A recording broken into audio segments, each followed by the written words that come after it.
Commander Heejin stood at the head of the conference table, her silver eyes scanning the room with practiced authority. The Valtorian officer had earned her rank through 15 years of flawless service, and she trusted facts above all else. Today's briefing, however, tested her patience. "They say humans can fight for hours with wounds that would kill us in minutes," Lieutenant Minji reported, reading from her datapad. Around the table, several officers nodded with fascination. Hyejin tapped her fingers against the table. "Impossible. Basic biology doesn't work that way." "But Commander, the reports from the border conflicts are exaggerated," Hyejin interrupted. "Every species tells stories about their warriors. Humans are no different. They want us to fear them, to respect them. It's basic psychology." She pulled up a holographic display showing human anatomy. "Look at the data. Humans are smaller than us. Their bones are fragile compared to Krell warriors. They have no natural armor, no claws, no venom. Their reaction time is slower than ours by 0.3 seconds. These are facts." An older officer named Kyung-ho spoke up. "What about the Battle of Terminus Station?" 3 human soldiers held off. "Propaganda," Hyejin said firmly. "I've studied that engagement. The defensive position was excellent. Any competent soldiers could have done the same. The humans simply have good public relations." The room fell quiet. No one wanted to argue with Commander Hyejin when she used that tone. She had built her reputation on cold logic and perfect strategy. Emotions and legends had no place in her command. "The High Command has assigned a human liaison to our ship," Minji continued, changing the subject. "He'll arrive tomorrow. Captain Tae-young, Special Operations." Hyejin sighed. "Another political assignment. He'll stay out of tactical decisions. We'll treat him with courtesy, but I won't have my operations influenced by human superstitions about warfare." The next day, Captain Tae-young arrived on the bridge. Hyejin studied him carefully. He was average height for a human, which made him shorter than most of her crew. His uniform was simple and clean. His face showed no emotion, just calm professionalism. He carried himself with quiet confidence, but Hyejin saw nothing impressive. "Captain Tae-young reporting as assigned," he said, his voice steady and respectful. "Welcome aboard," Hyejin replied. "You'll observe our operations and provide cultural insight when requested. Lieutenant Minji will show you to your quarters." "Thank you, Commander." He didn't smile or frown, just accepted his role without complaint. Over the next few days, Hyejin observed the human from a distance. Every morning he spent 2 hours in the training room. She watched him once through the security feed. He lifted weights, ran on the combat simulator, and practiced with various weapons.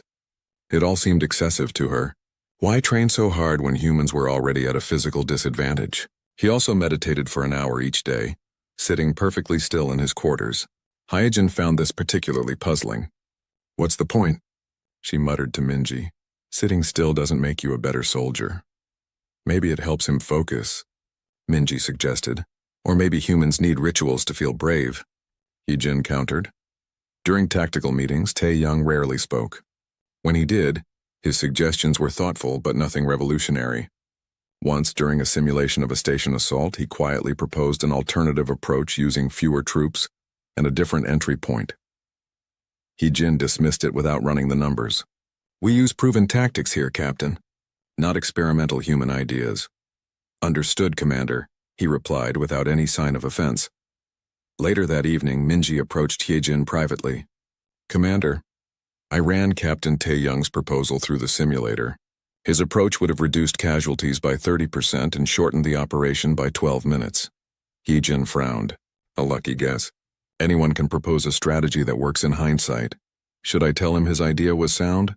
No need, it was one simulation. Doesn't prove anything about human combat abilities." Minji looked like she wanted to say more but remained silent. That night, Hyejin wrote in her personal log, "The human liaison is competent but unremarkable. His excessive training routines suggest humans must work harder to compensate for natural limitations. The stories about human warriors are clearly embellished. In actual combat, they would be no more effective than any other properly trained soldier. The legends are just that, legends." She closed the log and went to sleep, confident in her assessment. 3 days later, everything changed when the distress signal arrived from Mining Station 47. Hyejin had no idea that her entire understanding of humans was about to be shattered. The patrol route took them through the quiet sectors of the border territories. Nothing exciting happened, which gave Hee-jin more time to observe Captain Tae-young. She told herself it was simple curiosity, a commander understanding all members of her crew. Every morning at 600 hours, Tae-young arrived at the training room. Hye-jin watched through the security feeds while drinking her morning tea. He moved through combat drills with mechanical precision. Strike, block, turn, strike again. The same movements every day, never changing. Why does he repeat the same exercises? She asked Minji one morning. Building muscle memory, perhaps? Minji suggested. Seems inefficient. We use combat simulators that provide varied scenarios. Different species, different methods, Minji said carefully. Hye-jin noticed other things too. Tae-young checked his equipment every evening before sleep. He would take apart his sidearm, clean each piece and reassemble it. Then he would inspect his armor, his medical kit, his communication devices. Everything had to be perfect. Obsessive behavior, Hee-jin noted in her log. Humans appear to need rigid routines to maintain combat readiness. Possibly a psychological weakness. During meals, Tae-young sat with different crew members each day. He asked them questions about their homes, their families, their duties. He listened more than he spoke. The crew started to like him. Even Hee-jin had to admit he was pleasant company, though she never joined these casual gatherings. 1 week into the patrol, they ran a combat simulation. The scenario involved rescuing civilians from a damaged freighter while enemy ships approached. Hye-jin designed the simulation to be difficult but solvable with proper tactics. Her team performed well, completing the mission with acceptable losses. During the after-action review, Tae-young raised his hand politely. "Yes, Captain?" Hye-jin said. "May I offer an observation, Commander?" She gestured for him to continue, expecting nothing useful. "The approach vector you chose was solid, but if the rescue team had entered through the cargo bay instead of the main airlock, they would have avoided the choke point where most casualties occurred." Hee-jin pulled up the simulation map. The cargo bay was damaged. Sensors showed it was unsafe. "Yes, Commander. But the damage was to the outer hull.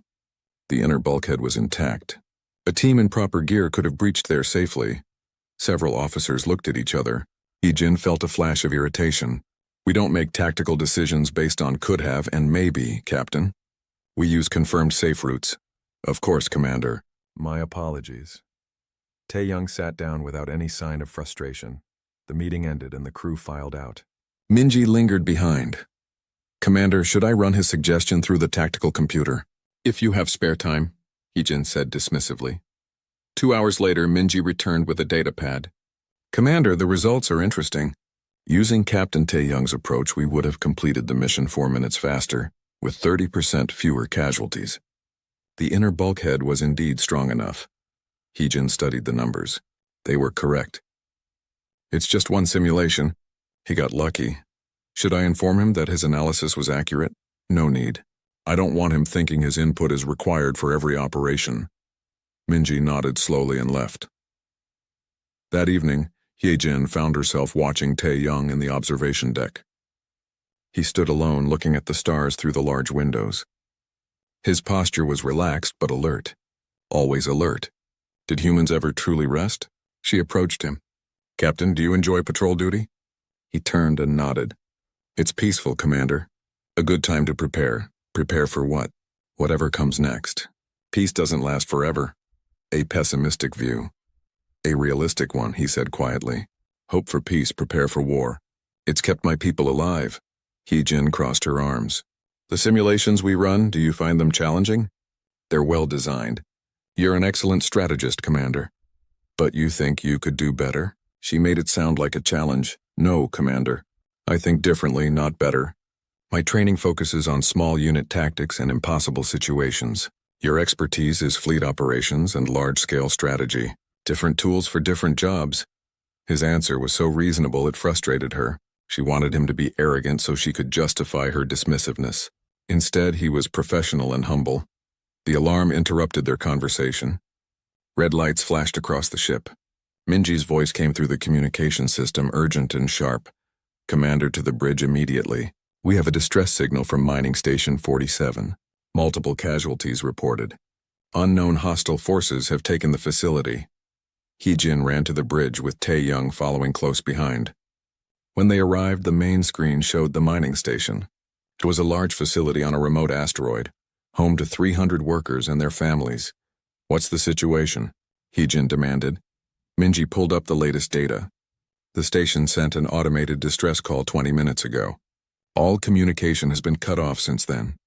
Long-range sensors detect several unauthorized ships in the area. Military-grade? Pirates? Possibly. Or mercenaries. We won't know until we get closer. Heejin studied the tactical display. "Alert the fleet. Set course for the station at maximum speed. All crew to battle stations. We have hostages to save." Beside her, Tae-young stood silently, his face calm but his eyes focused. His hands rested at his sides, relaxed but ready. Heejin noticed his breathing hadn't changed despite the alarm. While her crew rushed and called out reports, the human remained perfectly composed. "Captain, you should return to your quarters until the situation is resolved," she said, with respect. "Commander, I'd like to remain on the bridge. I may be useful." She almost refused, then reconsidered. An observer was harmless. "Very well. Stay out of the way." "Yes, Commander." The ship jumped to faster-than-light speed, racing toward the unknown threat. Hyojin began planning her response, confident in her abilities. She had no idea she was about to make the worst mistake of her career. The fleet dropped out of faster-than-light speed near Mining Station 47. Heejin immediately knew something was wrong. The station's lights were on, but no ships were visible nearby. The unauthorized vessels had vanished. "Scan for hostiles," she ordered. "Nothing on sensors, Commander," reported the tactical officer. "The area appears clear." "They're still here," Tae-young said quietly from his position at the back of the bridge. Heejin glanced at him. "Based on what evidence, Captain?" "The distress call was sent 28 minutes ago. Not enough time for ships to escape beyond sensor range. They're hiding or they're inside the station." "Noted." Hyojin turned back to her crew. "Open a communication channel to the station."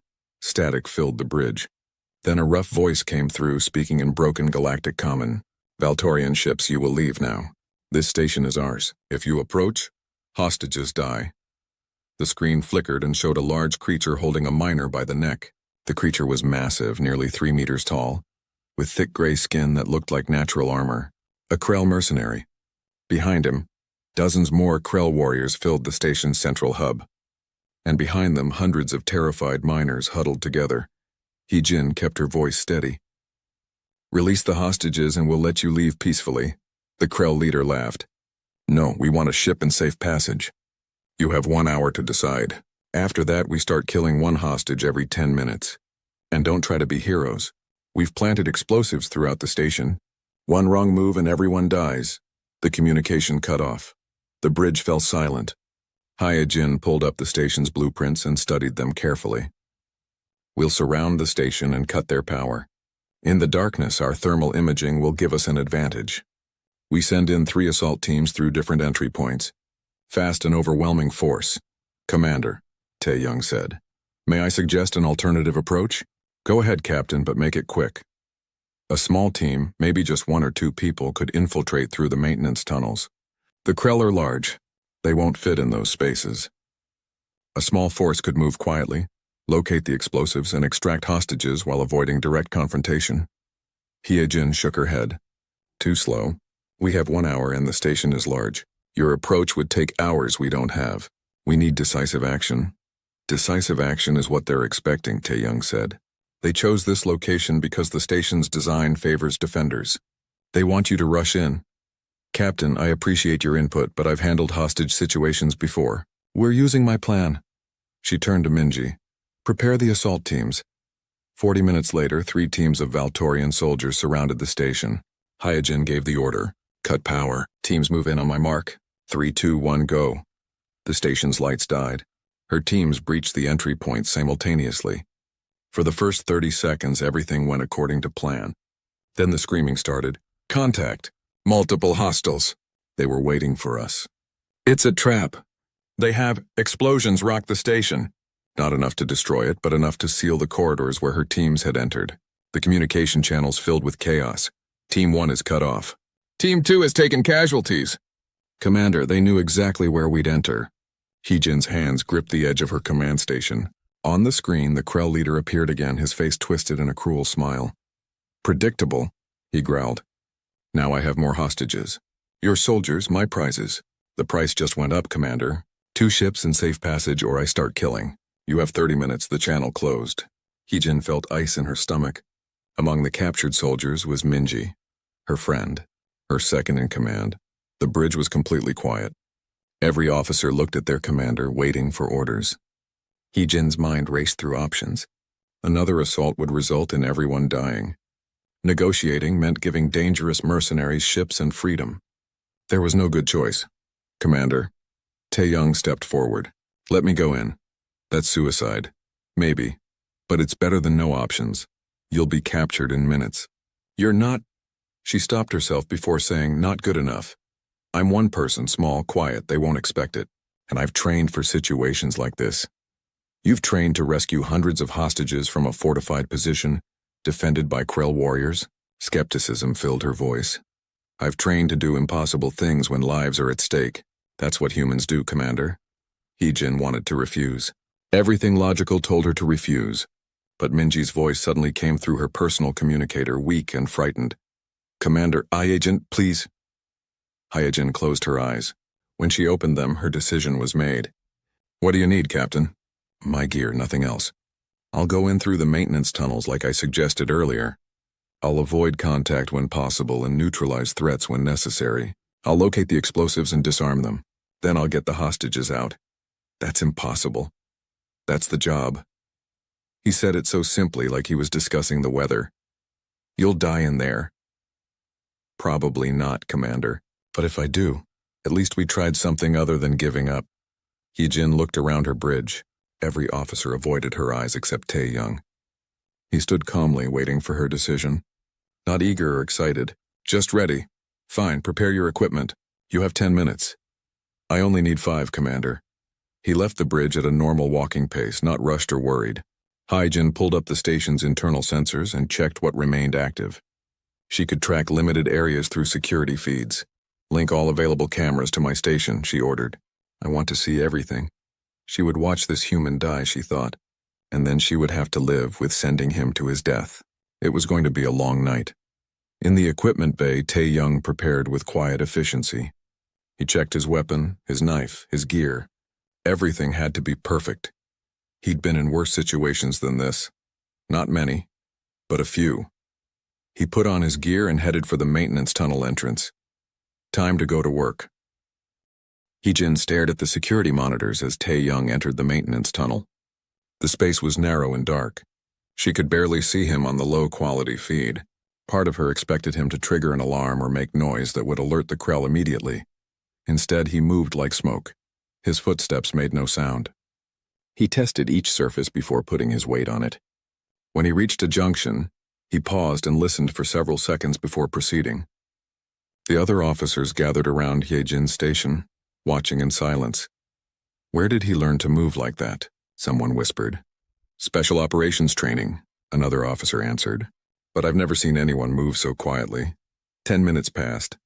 Tae-young navigated through 3 levels of maintenance tunnels without being detected. He reached a vent overlooking a corridor where 3 Krell warriors patrolled. Hee-jin watched him study them for a full minute, analyzing their pattern. Then he dropped down behind them. What happened next took less than 15 seconds. Tae-young moved between the 3 warriors like water flowing around stones. He struck the first one at the base of the skull with his knife. The Krell dropped without a sound.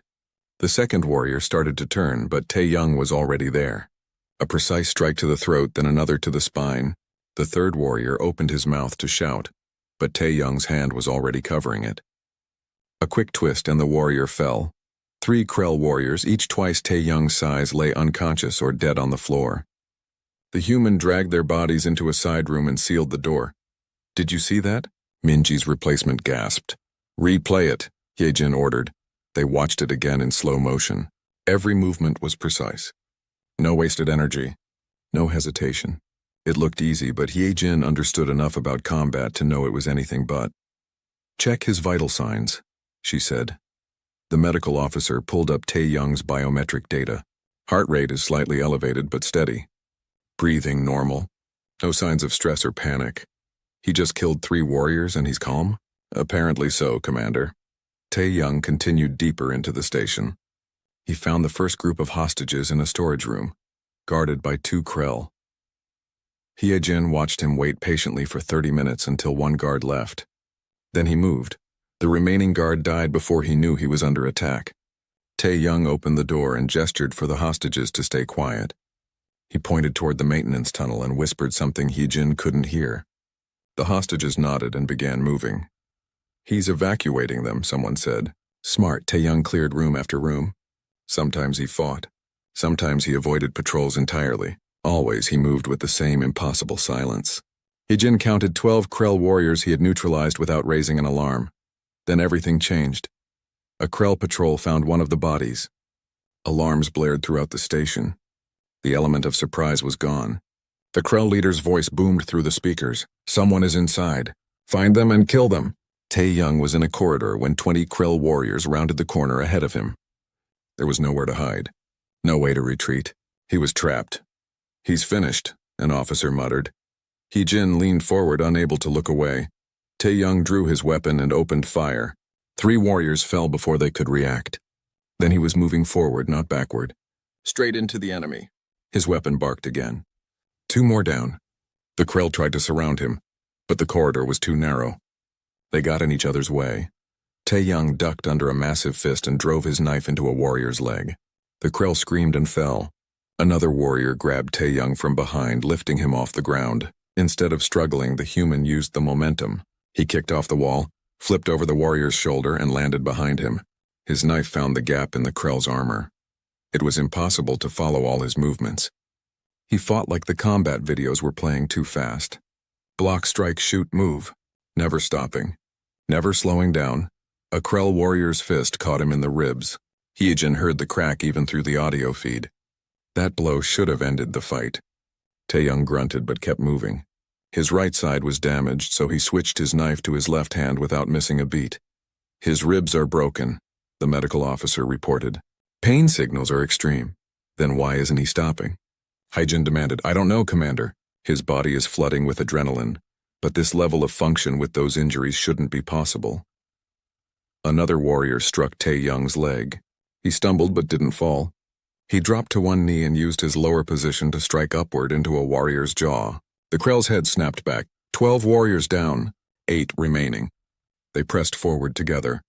Tae-young was bleeding from multiple wounds. His breathing was labored now. But his hands were steady as he reloaded his weapon. The fight continued. Jin's crew watched in complete silence. 2 more warriors fell. Then 3 more. The remaining 3 looked at each other and ran. They actually ran from him. Tae-young stood in the corridor, surrounded by fallen enemies. Blood dripped from several wounds. His armor was damaged, but he was still standing. "Impossible," someone whispered. "The legends," another voice said. "They're true." Jin couldn't speak. She'd seen it with her own eyes and still couldn't believe it. No Valtorian could have survived that fight. No Krell warrior could have won against those odds. But this human, this supposedly weak species, had just done the impossible. Tae-young's voice came through the communication channel, slightly strained, but controlled. "Commander, I've located the explosives. Give me 20 minutes to disarm them. Then I'll reach the main hostage group. Captain, you're injured. Your vital signs are adequate for the mission, Commander. I'm continuing. But, Commander, people are depending on me. I don't stop until they're safe." That's what humans do. The channel closed. Jin watched him limp toward the next objective, still moving with purpose despite his injuries. An older officer named Kyung-ho spoke quietly. "Commander, remember when we discussed the legends about human warriors? Remember when you said they were impossible?" Jin nodded slowly, unable to take her eyes off the screen. "I don't think they're legends anymore," Kyung-ho said. On the monitor, Tae-young reached the first explosive device and began working on it with steady hands. Despite his wounds, despite the pain that should have made him unconscious, his fingers moved with precise control. Jin finally understood. The stories weren't exaggerated. If anything, they failed to capture the complete truth. Humans weren't stronger or faster or tougher than other species. They just refused to stop, and that made them the most dangerous warriors in the galaxy. The fight wasn't over yet, but Jin now believed the impossible might actually be possible. Tae-young disarmed the third explosive device when the Krell leader's voice echoed through the station again. This time he sounded angry. "Whoever you are, you've made a mistake. I know you can hear me. For every one of my warriors you've killed, I'll execute 10 hostages. Starting now." A scream came through the audio feed, then a gunshot. Silence. On the bridge, Hee-jin's hands clenched into fists. "Captain, he's killing them." Tae-young's voice came back, still calm. "I heard, Commander. How many explosives have I disarmed?" 3. Sensors show 2 more. Location of the main hostage group? Central hub, level 3. But, Captain, there are at least 50 Krell warriors between you and them. Understood. Commander, I need you to trust me. In 30 seconds, cut all power to the station, everything, life support, lights, gravity if you can. The hostages will be in darkness too. I know, but I can work in the dark better than the Krell can. 30 seconds, Commander. Hee-jin looked at her crew. They looked back at her with doubt. This was insane. Cut power and trust one injured human against 50 warriors. But she'd watched him do the impossible already. "Do it," she ordered. "All power down in 30 seconds. The countdown began. On the monitors, Tae-young finished disarming the 4th explosive and moved toward the 5th. He reached it with 5 seconds to spare. His hands worked quickly. 4 seconds. 3 seconds. 2 seconds done, he said. "Cut power now." The station went completely dark. Every screen on the bridge went black except for thermal imaging. In the infrared view, Hee-jin could see hundreds of heat signatures throughout the station, but the detail was poor. "Audio only from this point," she announced. "Listen carefully." The bridge fell silent. Through the audio feeds, they heard confusion in the station, Krell warriors shouting in their language, hostages crying out in fear, footsteps running in different directions, and somewhere in that chaos one human moved with purpose. The first Krell scream came 2 minutes after the power cut. Then another. Then 3 more in rapid succession. The thermal imaging showed heat signatures dropping one by one. "Warriors falling, never getting up. He's hunting them," Kyung-ho whispered. "In the dark, he's become the predator." More screams. More warriors falling. The Krell leader's voice cut through the chaos, trying to rally his troops. "Group together. Back to back. Don't let him separate you." It didn't help. Tae-young had become a ghost in the darkness. The thermal feed showed him moving between enemies, striking and vanishing before they could react. The Krell fired their weapons blindly, hitting walls and each other more than their target. 15 minutes passed. The warrior count dropped from 50 to 30, then to 20. The Krell leader screamed orders that no one followed. His troops were panicking. Finally, Tae-young's voice came through the communication channel. "Commander, I'm approaching the main hostage area. The Krell leader is there with about 15 warriors.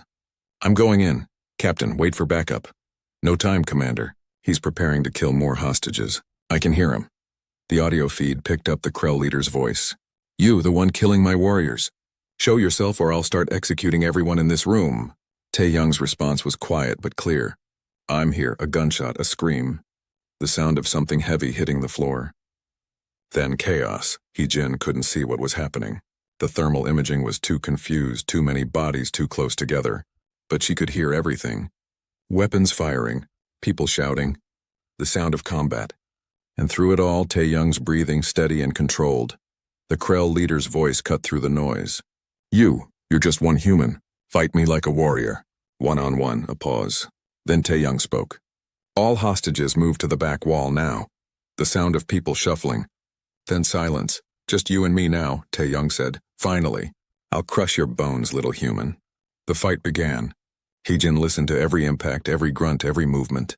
The Krell leader was massive, probably 3 meters tall and built for combat. His species had won wars through pure physical dominance. But Tae-young had something the Krell didn't understand. "Why don't you die?" The Krell leader roared. "I've broken your bones." "I feel your blood." "Because," Tae-young replied, his voice strained but determined. "People are counting on me. I don't get to quit. More fighting." Something crashed into a wall. Metal scraped against metal. Then a sound like a tree branch breaking. The Krell leader screamed, "My arm!" "You broke my arm." "You should surrender," Tae-young said. "Never." "I am a Krell warrior. I've killed hundreds." "And I'm a human," Tae-young replied. "We don't quit." The final exchange lasted less than a minute. Then a heavy body hit the floor and didn't get up. Breathing, harsh and labored, came through the audio feed, but only one person was still standing. "Commander," Tae-young said. "The Krell leader is down. All hostiles in this room are neutralized. I'm getting the hostages to the evacuation point. You can restore power now." The lights came back on throughout the station. The main screen showed the central hub. Krell warriors lay everywhere, unconscious or dead. In the center of the room stood Tae-young, covered in blood, his armor broken, his body clearly damaged. But he was helping hostages to their feet, checking them for injuries, guiding them towards safety. His movements were slow now, pained, but he didn't stop. He helped an elderly miner stand. He carried a child who was too scared to walk. He supported Minji, who limped but was alive. "Medical teams to the station immediately," Hee-jin ordered. "Get those hostages to safety." "What about Captain Tae-young?" someone asked. "Him too." Priority 1, but Tae-young refused to leave.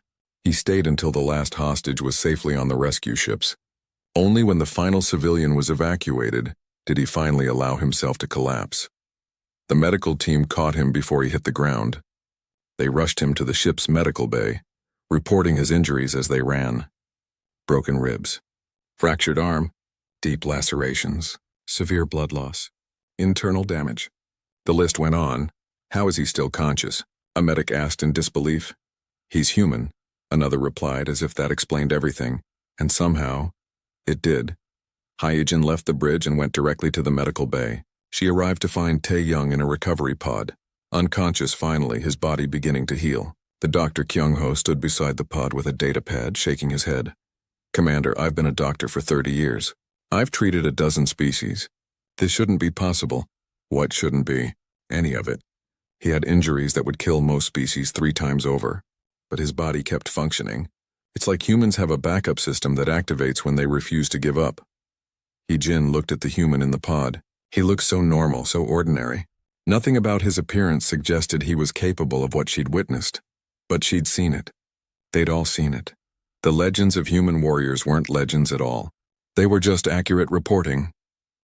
3 days passed before Tae-young woke up. Hee-jin had visited the medical bay every day, sitting beside his recovery pod for hours at a time. She told herself it was a commander's duty to check on injured crew members, but she knew it was something more.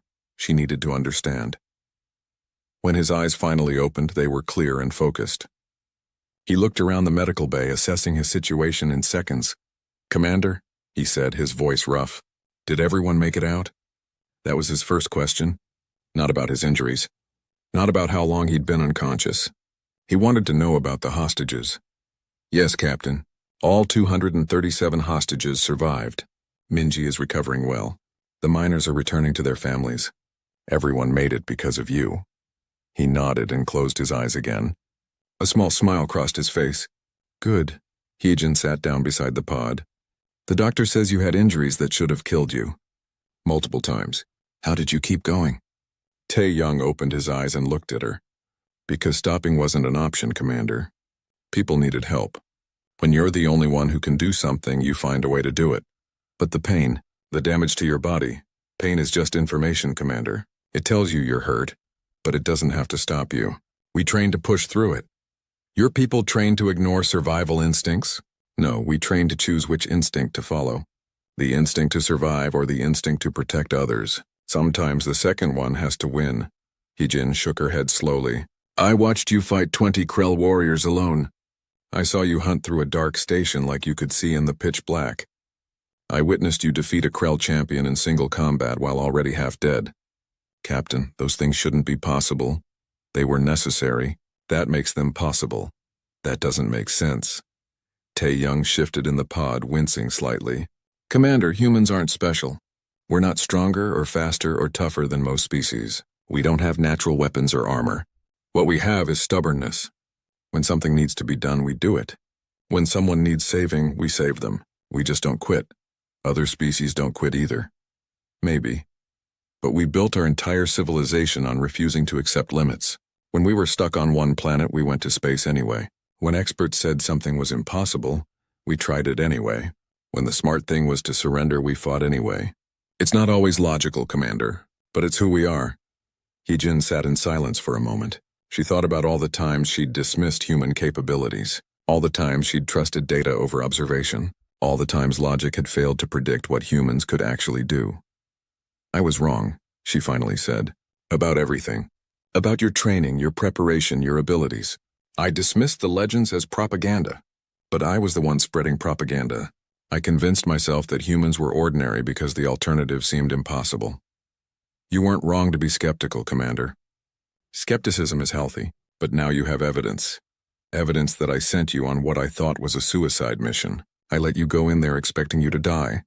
But you let me go. That took courage. You chose action over paralysis. You made the hard call. The hard call was made easier because I didn't think you'd succeed. I'm not sure I would have sent you if I'd known what you were capable of. The responsibility would have been too great." Tae-young smiled slightly. "That's the difference between us, Commander. You calculate the odds before deciding. We decide first, then figure out how to beat the odds." The doctor entered the room carrying a medical data pad. "Captain, your recovery is progressing well. Faster than expected, actually. Another 3 days and you should be cleared for light duty." "Thank you, Doctor." After Kyung-ho left, Hye-jin stood up. "I need to apologize, Captain. I treated you with disrespect. I dismissed your suggestions and your abilities. I let my prejudice blind me to the truth. Apology accepted, Commander. Though not necessary. You learned. That's what matters. The crew has started calling you something," Hye-jin said. "The Silent Blade. The miners who saw you fight spread the story. It's already becoming a legend." Tae-young looked uncomfortable. "I'd prefer they didn't. I'm just a soldier doing my job. You saved over 200 lives against impossible odds. You've earned the recognition.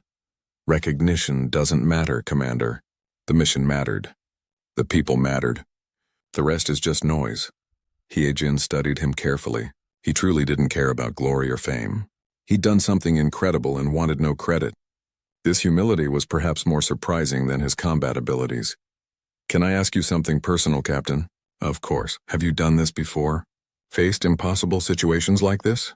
He was quiet for a moment. "A few times. It's what special operations teams do. We handle the situations where the odds are bad and the stakes are high. Most of the time, no one knows we were there. That's how we prefer it. So there are more humans like you. Thousands, Commander. All trained to do what needs doing when no one else can." The thought sent a chill through Hye-jin. She dismissed one human as ordinary. But there were thousands who could do what Tae-young had done. She'd mocked the legends while sitting on a ship with a living example. "I'm writing my report to Fleet Command," she said. "I'm recommending that human special operations advisors be assigned throughout the fleet. Your tactical thinking and combat abilities would be invaluable." "That's generous, Commander. Though I should warn you, we're not easy to work with. We question orders. We suggest alternatives. We don't follow traditional military hierarchy very well." "I'm starting to think that's a feature, not a flaw." Tae-young smiled. "You learn fast, Commander." Hye-jin turned to leave, then stopped at the door. "Captain, the legends about human warriors. Are they all true?" "Most of them, probably. Though humans tell stories like everyone else. We exaggerate and embellish. But the core of most legends? Yeah, probably happened. That's terrifying. For our enemies, yes. For our friends, it's reassuring. You get to choose which one you are, Commander." After leaving the medical bay, Hye-jin returned to her quarters. She pulled up the security footage from the mining station again. She'd watched it a dozen times already. But she needed to see it again. To confirm it was real. To understand what she'd witnessed. She watched Tae-young move through the station like a force of nature. She saw him fight when injured. She heard him comfort hostages while bleeding. She witnessed him refuse to quit even when his body was breaking. And she finally understood what the legends had been trying to tell her all along. Humans weren't legends because they were perfect. They were legends because they tried anyway. 3 weeks later, Commander Hye-jin stood before the Fleet Command Council. 20 admirals and generals sat in the chamber, their faces showing various degrees of skepticism. She recognized that look. She'd worn it herself not long ago. "Commander," Admiral Junseo began, "your report makes extraordinary claims about human combat capabilities. You're recommending a complete restructuring of our special operations doctrine based on one incident. With respect, Admiral, it wasn't just one incident. It was a demonstration of capabilities we've been dismissing for years. I made that mistake myself." She activated the holographic display. The security footage from Mining Station 47 began playing. The council watched in silence as Tae-young moved through the station. First the quiet infiltration, then the precision strikes. Finally, the impossible fight against overwhelming odds. When the footage ended, the chamber remained silent for several seconds. "This footage is authentic?" another admiral asked. "Verified and unedited, sir. I have testimony from 237 rescued hostages. I have medical records showing Captain Tae-young's injuries. I have my own observations from the bridge. All of it confirms what you just watched. One exceptional soldier doesn't represent an entire species," General Hyun argued. "Perhaps this human is an anomaly." "I thought the same thing, sir. So I researched. Human military records show thousands of similar incidents. The Battle of Terminus Station, the defense of Outpost Kappa, the rescue at Colony 7. Every time humans faced impossible odds and won. We dismissed these reports as propaganda. We were wrong." Admiral Junseo leaned forward. "What exactly are you proposing, Commander?" "3 things, sir. First, assign human tactical advisors throughout the fleet. Their strategic thinking differs from ours in valuable ways. Second, establish formal training exchanges. We need to understand their methods. Third, never underestimate human determination in combat situations. Our tactical computers don't account for their refusal to quit. That's a critical oversight."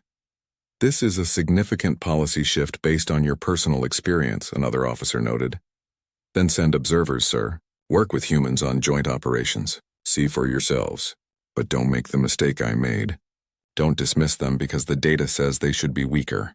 Data doesn't capture everything." The council deliberated for 2 hours. Finally, they called Hae-jin back into the chamber. "Your recommendations are approved," Admiral Junseo announced. "We'll begin a pilot program with human advisors on 10 ships. You'll oversee the implementation, Commander. Congratulations on your promotion." Hae-jin blinked in surprise. "Promotion, sir? You demonstrated excellent judgment under pressure and the ability to adapt your thinking based on new evidence. These qualities deserve recognition. You're now Captain Hae-jin," she saluted. "Thank you, sir. I won't let you down. See that you don't.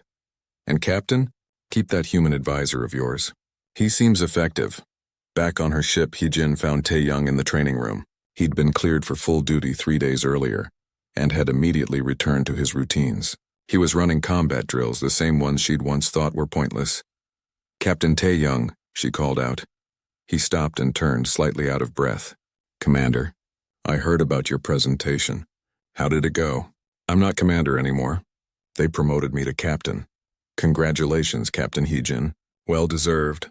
"I'm not sure I deserve it. I nearly got everyone killed with my stubbornness." "But you didn't. You adjusted when needed. That's leadership." Hae-jin walked closer. "The miners from the station sent a message. They wanted to thank the Silent Blade for saving their families." "The name is spreading, Captain. You're becoming famous," Tae-young grimaced. "I was afraid of that. You don't like being a legend?" "I'm not a legend, Captain. I'm just a soldier who did his job. The real legends are the people who do this work and never get recognition, the ones who save lives in secret. They're the true heroes." "You're too humble." "Maybe. Or maybe I just understand that luck played a role. If the Krell had been better organized, if the station's layout had been different, if a dozen other things had changed, I might have failed. I succeeded this time. That doesn't make me special." Hae-jin shook her head. "You're wrong. What makes you special isn't that you succeeded. It's that you tried when success seemed impossible. That's what we didn't understand about humans. You don't calculate the odds and then decide. You decide first, then make it work. Is that a compliment or a criticism? Both. It's reckless and inspiring at the same time." Minji entered the training room, fully recovered from her injuries. She saw them talking and approached with a smile. "Captain Hae-jin, Captain Tae-young. Am I interrupting?" "Not at all," Hae-jin said. "I was just telling our human advisor that his nickname is spreading through the fleet."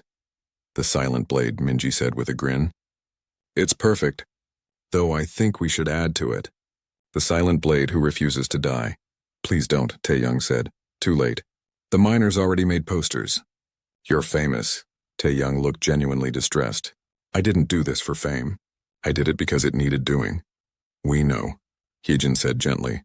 "That's exactly why the legend matters. You're not a warrior seeking glory. You're a warrior who saves lives. That's the kind of legend the galaxy needs." Later that evening, Hye-jin stood in the observation deck looking at the stars. Tae-young joined her carrying 2 cups of the ship's terrible coffee. "Peace offering," he said, handing her a cup. "I know you prefer tea, but the machine is broken again." "Thank you, Captain." She sipped the coffee and tried not to make a face. "Can I ask you something?" "Always." "When you were in that station, fighting while injured, carrying hostages while bleeding, what were you thinking?" Tae-young was quiet for a moment. "Honestly, I was thinking about my training instructor. He used to say, 'You don't quit because quitting makes the next person weaker.' If I had given up, the next human in an impossible situation might give up too. But if I kept going, maybe it would inspire someone else to keep going. We carry each other forward that way. That's beautiful. And terrifying. Most human philosophy is both." Hee-jin looked at him. "Are all humans like you, Captain?" "No, I'm not even the best. But most of us understand the core principle. When someone needs help, you help. When something needs doing, you do it. When the situation seems impossible, you try anyway. It's not complicated. It sounds simple when you say it. But implementing it? That takes something special. It takes practice. And a willingness to fail. We fail a lot, Captain. For every success, there are a dozen failures. But we learn from each one and try again." They stood in comfortable silence, watching the stars. Finally, Hee-jin spoke again. "I ridiculed the legends of human warriors. I called them propaganda and exaggeration. I'm not proud of that. You were skeptical. That's not a sin. You changed your mind when presented with evidence. That's wisdom. The legends were true all along, some of them. Others are exaggerated. We're not superhuman, Captain. We're just stubborn. There's a difference." Hee-jin smiled. "From where I'm standing, the difference is academic. The ship's communication system activated. Captain Hye-jin to the bridge. We have a new mission." They headed to the bridge together. Whatever the mission was, Hee-jin knew she had the right advisor beside her. She'd learned her lesson about underestimating humans. On the bridge, Minji handed her a datapad. "Orders from Fleet Command. There's a situation developing on the frontier. They're requesting our ship specifically because we have human special operations expertise." Hee-jin read the brief. It looked complicated. Dangerous. Probably impossible by conventional standards. She looked at Tae-young. He was already studying the mission data, his expression calm and focused. She saw him making mental calculations, planning approaches, preparing for the impossible. "What do you think, Captain?" she asked him. "It's challenging," he admitted, "but doable. We'll need a solid plan and some luck. And if the luck runs out," he smiled slightly, "then we make our own luck. It's what humans do." Hye-jin activated the ship's communication system. "All crew, this is Captain Hye-jin. We have a new mission. It won't be easy, but we have something many ships don't have. We have human expertise. We have proven tactics. And we have the knowledge that impossible is just another word for difficult. Let's get to work." The crew responded with enthusiasm. They'd seen what was possible. They'd witnessed the legends firsthand. As the ship jumped to faster than light speed, Hye-jin made a note in her personal log. "Today marks 3 weeks since I stopped ridiculing human warrior legends. 3 weeks since I witnessed the impossible. 3 weeks since I learned that the most dangerous thing in combat isn't the enemy's strength. It's underestimating an ally who